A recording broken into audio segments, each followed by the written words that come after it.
Sapatero si tatay. Kilalang kilala ang mga likha niyang sapatos dito sa aming bayan.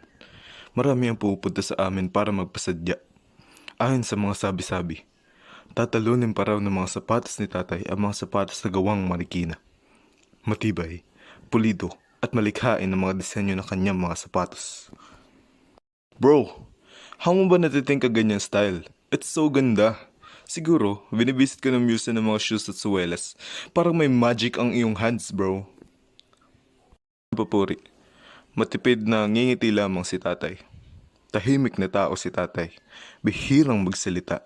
Lumaki akong kapiling ang mga sapatos na gawa ni tatay. Madalas ay kinaiingitan ako ng mga kalaro at kaklasiko. Buti raw at sapatero ang tatay ko. Lagi tuloy bago ang sapatos ko kapag pasukan, kapag Pasko, kapag birthday ko, o kung nakatanggap ako ng honors sa klase. Ginagawan pa niya ako ng extra sapatos kapag may mga tira-tirang balat at tela. Itub ka pa kanina.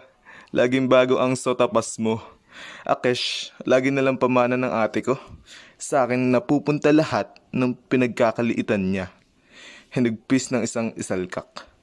Nasa grade 2 na ako nang muling nagbuntis si nanay. Kitagal naming hinintay na magkaroon ako ng kapatid. Sabi ng lola ko, sinagot na raw ang matagal nilang dasal na masundan ako. Nako, magkakaroon na pala ako ng kahati sa mga sapatos. Pero di bale, dalawa na kaming igagawa ni tatay ng sapatos ngayon. Habang nasa tiyan pa si baby, narinig kong nag-uusap sina tatay at nanay. Nagpa-check up ako kanina. Sabi ng doktora, babae raw ang magiging anak natin. Talaga? Kung babae nga, pag-aralin natin ng ballet. Gusto kong magkaanak ng ballet dancer. Ngayon pa lang ay pag-aaralan ko ng gawa ng mga sapatos na pang ballet. Pero hindi lahat ng pangarap ni tatay ay natupad. Nagulat kaming lahat na makita ang bago kong kapatid. Wala itong paa. Ipinanganak na putol ang dalawang paa. Nakarinig kami na kung ano-anong chismis dahil sa kamansanan ng kapatid ko. Siguro raw ay binalak na ipalaglag ni nanay ang kapatid ko kaya kulang-kulang ang parte ng katawan. Nilusaw raw ng mga mapinsalang gamot ang kanyang mga paa. Isinumpa raw ng mga diwata na sapatos si tatay dahil mahal na itong sumingil sa mga pasadyang sapatos. O baka raw, ipinaglihi si Susie sa manika. At po ba walang fit si Susie? Nagkaroon kasi Akesh ng impeksyon Junakis. Nahawa Akesh ng German measles habang juntis. Ako si kapatid mo. At ayon na naging epeto sa the story ni Mudra.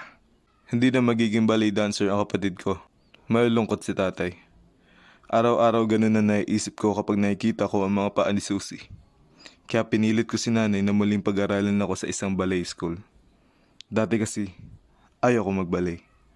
Pero, bakit hindi niyo po subukang enroll si Karina sa piano, o sa painting, o sa bandoria class?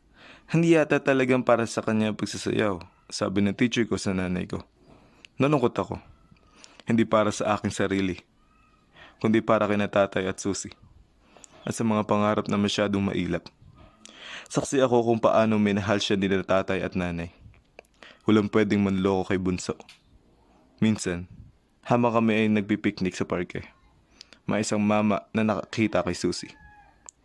Tignan nyo oh, pwedeng pang karnabal yung bata, turo nito kay Susie.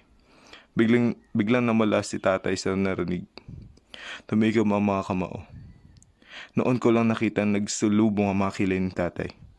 Muntik na niyang suntukin ito. Ano problema mo ha? Mabutit na pigilan siya ni nanay. Isang gabi, habang nakahiga kami sa kama, narinig ko ay nakausap ni tatay si Susie. Junakis, hindi baling kulang ang fit mo. Mas important sa amin na mudrabels mo na mag-grow kang good person at hold ang trust sa iliras. Masuyo niya itong hinalikan. Hindi tumigil si tatay sa paglikha ng sapatos para sa akin. Pero napinsin ko, kapag sinusukatan niya ang paa ko, napapabuntong hininga siya. Pagkatapos ay titingin sa kuna. Tubad o snob, di mo ma-experience isuot ang mga garang sa topas na gawa ni Pudrabels. Balong ko sa ainak. Lumaki kami ni Susie, na malapit ang loob sa isa't isa. Hindi naging hadlang ang kawalan niya ng paa para makapaglaro kami. Marami namang laro na hindi nangangailangan ng paa. Lagi niya nga akong tinatala sa sungka, jackstone, scrabble, at pitik bulag. Ako ang tagapagtanggol niya kapag may nanghaharot sa kanya. Ako ang tagatulak ng wheelchair niya. Ako ang ate na alalay. Noon ko natakusan na marami kaming pagkakatulad. Pareho magaling ang aming kamay kaysa aming mga paa. Ako sa pagpipinta. Siya sa pagsusulat ng mga kwento. At oo nga pala, si tatay. Kamay rin na magaling sa kanya. Minsan, ginising ako ni Susie. Sabi niya, nananaginip siya ng isang pambihirang sapatos. Napakaganda raw nito sa kanyang mga paa. Piniganap? Gulat na question ko sa sarili. Maniwala ka, ating, kay beautiful na shoes sa panaginip ko. Kulay walid na charol na may design na sunflower sa front. Mag-birthday siya noon at napansin ko, tuwing nalalapit na ang kanyang kaarawan, nananaginip siya ng mga sapatos. Ate, nanaginip na naman ako ng sapatos. Kulay pula ito na velvet at may malaking bakal sa tagiliran. Binanggit din niya sa akin ang sapatos na kulay asul na bukas ang dulo at litaw ang mga daliri niya. Ang sapatos na puti na may kaunting takong at may ribbon na pula. Ang sapatos na yari sa maong na may burdang buwan at mga bituin. Ang sadalyas na parang lambat. Ang kulay lilang sapatos na may nakadikit na bilog sa kristal sa harap. Mangha ako sa kung paanong natatandaan niya maski ang pinakamaliliit na detalye ng mga sapatos. Ang disenyong bulaklak, ribbon, botones, sequins, beads o buckle, inaakin niya ang mga sapatos na yon. Ateng, pagbigalo ko, I'll write ng mga stories tungkol sa mga shoes na napapatiginipan ko. Ikaw ang mag-drawing ha? Paglipas pa ng ilang taon, namahinga na si tatay sa paglikha ng mga sapatos. Gumagawa na lamang siya ng sapatos para sa mga suking di matanggihan. Noon nagdaos siya ng kaarawan, niregaluhan ko siya ng isa kong painting na may nakapintang isang pares ng maugat na kamay na lumilikha ng sapatos. Binigyan namin siya ni Susie ng isang music box na may sumasayaw na ballet dance. Pinasayaw niyo ang tatay niyo, sabi ni nanay. Pagkatapos noon, naging masakit na siya. 12 taon si Susie na pumanaw si tatay. Isang araw, hindi sinasadyay na pagawi ako sa bodega. Naghahalongkat ako ng mga lumang sapatos na pwedeng ipamigay sa mga bata na bahay ampunan sa paghahalughog. Nabuksan ko ang isang kahong mukhang matagal nang hindi nagagalaw. Nagalaman nito na maliliit na kahon. Mga kahon na sapatos na maingit na nakasalansan. Para kanino mga sapatos? May umorder ba na hindi na i-deliver? Tanong ko sa sarili. Pero, namasdan ko ang mga pairs sa tupas na yon, nagulat Akesh.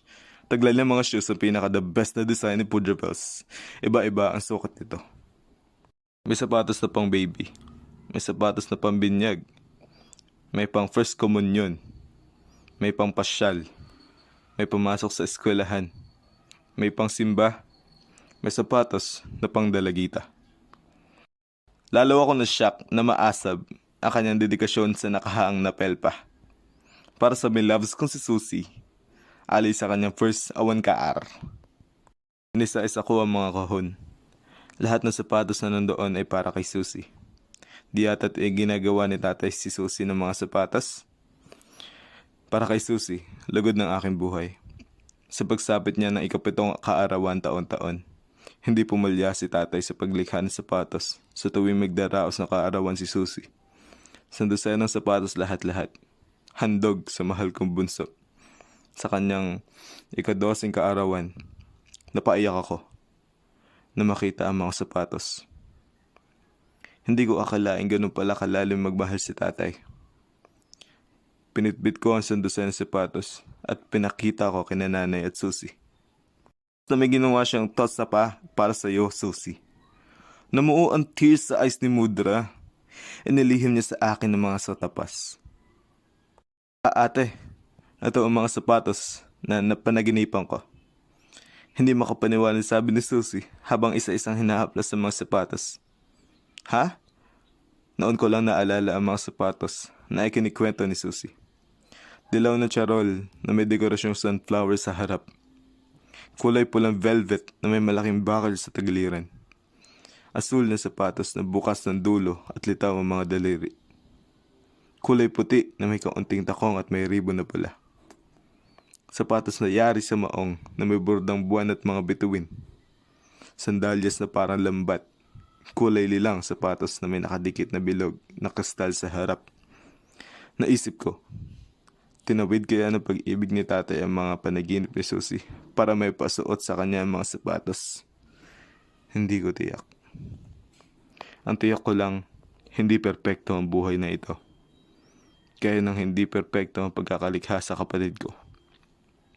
Pero may mga perpektong sandali, gaya ng mga sandaling nilikha ni tatay, ang pinakamahalaga na sapatos para kay Susie.